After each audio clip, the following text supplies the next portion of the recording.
ঘোষণা করা হলো বাংলাদেশের আরব আমিরাত সফরের সূচি। চলতি মাসে পাকিস্তান সফরে যাওয়ার আগে সংযুক্ত আরব আমিরাতের বিপক্ষে টি-20 সিরিজ খেলবে বাংলাদেশ দল। আজ শুক্রবার সেই সিরিজের সূচি চূড়ান্ত করল আরব আমিরাত ক্রিকেট বোর্ড।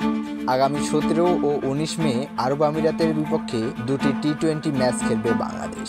দুই ম্যাচেই হবে শারজাহ ক্রিকেট স্টেডিয়ামে।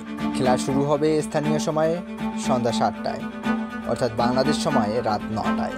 আরব আমিরাতের বিপক্ষে এখন পর্যন্ত 3টি টি-20 ম্যাচ খেলেছে বাংলাদেশ, যেখানে শতভাগ জয় রয়েছে টাইগারদের।